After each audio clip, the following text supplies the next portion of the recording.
She was prideful, like she was proud. She loved it when people, thank you for your service. When Master Sergeant Crystal Stuckey enlisted in the Air Force, she knew there was a chance she'd lay down her life for her country. My wife was a victim. She really was. But her husband, Deveris, an Air Force veteran himself, never imagined the battle that would kill her would be against doctors also serving in uniform. Do you feel like the military healthcare system failed your wife? Absolutely. Absolutely. Yes, ma'am. I'm not going to sugarcoat it. They killed her. They had plenty of opportunities to fix her or to try to fix her. And they didn't. They just kept pushing it down the road. Records filed by the family's attorney claim Crystal Stuckey passed away in 2017 from a condition called hydrocephalus, essentially fluid on the brain. Her death was not some sudden event.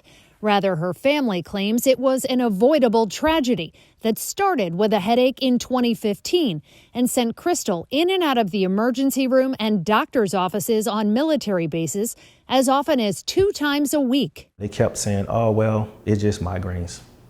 So they prescribed medicine to her, and she was taking the medicine. She's doing absolutely nothing. Crystal carried on for months. When Deveris got orders to report to Korea, she single-handedly cared for their 4 children and continued to report for work at Eglin Air Force Base in Florida, all while her family says she was fighting through crippling headaches, pain, and exhaustion. I know she didn't want to die. She had a family. She had kids. She had a husband. She did everything she can do.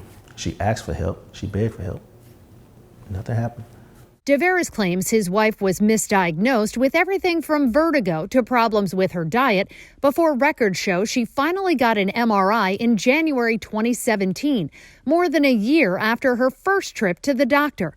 The Stuckeys claim doctors knew then she had hydrocephalus, but didn't reveal it to the family until April of that year, after Crystal's repeated follow-up calls. 2 months later, with fluid swelling around her spinal cord, Crystal finally got an appointment with a specialist. But she died in June, riding with her mother to the Alabama base where he was located, her 2 oldest children sitting in the back seat. They're on their way to Birmingham. And when they got to Georgiana, that's when she woke up and said, hey, Mom, I feel like I'm dying. As a matter of fact, I know I'm dying. She took off her jewelry and everything, gave it to her mom and said, can you please get this to my husband and tell him I'm sorry. I fought as long as I could, but I can't take it anymore. It's a death the Stuckey family blames on negligence and inattention by the military doctors Crystal saw over and over at Eglin. In February 2020, Deveris filed a malpractice and wrongful death claim against the Air Force, saying Crystal's death could have been avoided if she would have received adequate medical care and treatment. The claim, one of hundreds we've learned, have been filed against the military since a change in law nearly 3 years ago opened up the floodgates. Up until 2019, when a soldier was harmed or a victim of medical malpractice, he was denied a right to file a claim or file a lawsuit against the DoD for medical malpractice. Attorney Natalie Kawam says that's because of a decades-old court decision called the Ferris Doctrine that essentially banned active duty service members from suing the government when they were harmed at home by military doctors off the battlefield. How is it that a soldier that defends our country, that's willing to take a bullet for our country, has less rights than anyone else? It's a question members of Congress on both sides of the aisle also couldn't understand. So for years, there was a push to pass a law that would allow malpractice claims against the Department of Defense or DoD, but it went nowhere. Is inexcusable. That all changed with one of Kawam's clients, Special Forces Green Beret Richard Stacekel, whose terminal lung cancer was missed by military doctors. Legislation bearing his name finally gave service members the opportunity to file for malpractice. So this law has been in effect since the end of 2019. You now represent dozens of clients. How many of them have been paid by the DoD? None. Zero. Zero. And how long have some of them been waiting? From the very beginning? So from the very beginning. It's that delayed justice that sent our national investigative team digging into the process. For the last 5 months, we've been fighting to obtain the hundreds of malpractice claims submitted to the military, filing Freedom of Information requests with each branch of the service and the DoD itself, repeatedly emailing to follow up, and even having our legal team send letters after some agencies failed to even acknowledge our request, let alone supply any information. To date, we've received no claims, so we reached out to each branch again by email, asking simply for statistics. Those requests show that since the process began, the Air Force has received 118 claims, issued 27 denials so far, and agreed to just 4 settlements. The Army has 177 claims in its files. They've handed down more than 100 denials and offered only 6 settlements to date.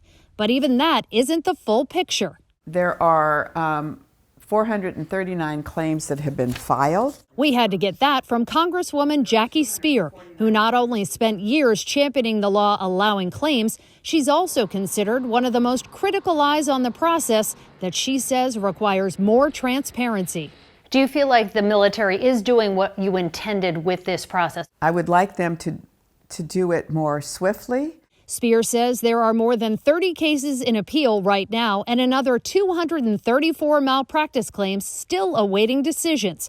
That includes Stucky and Richard Stayskull, the man the law was named after. And what would you say to these people who are still waiting? I've had them sit here in my office, sit exactly where you are. Young, talented people who were volunteering to join the military, who, because of the care they received, are no longer even physically able to be in the military. So it breaks my heart, and the fact that they haven't gotten their payments yet is, very disturbing to me. We've got to make sure that they're held accountable. It's accountability for a process that has the military deciding whether it should pay for its own mistakes. And critics argue it's all happening behind closed doors.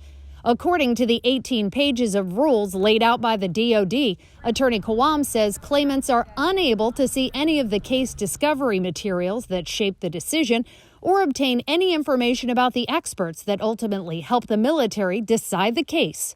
They won't provide the expert's name, what school he went to, which zoo he trained at, nothing. I wouldn't know if this expert was someone who worked at McDonald's. So they're playing judge and jury at the same time on their own, which is a complete conflict. With this military thing, with those rules, enshrouded in darkness, I read that someplace, I can't remember where, but somebody wrote on there and said that it's enshrouded in darkness, and I agree 100%.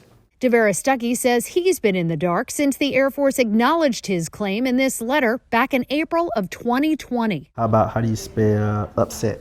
More than 2 years later, he's still a struggling single parent. He retired after Crystal's death, his sense of duty shifting from his country to his children, helping them cope with an unimaginable loss. That's right 2 times. Between homework help and personal healing, DeVeris waits for a decision years in the making. It won't bring back his wife or his children's mother, but it may finally bring closure to a family whose matriarch made the ultimate sacrifice. And they don't know the pain that the kids wake up with every day. They don't know, yes, you move on, but that pain is still there. They don't know the pain that I wake up with every day, the guilt and everything I feel. They don't know that. I try to move on every day and not do, but it's still hard to focus when you know this stuff is lingering out there.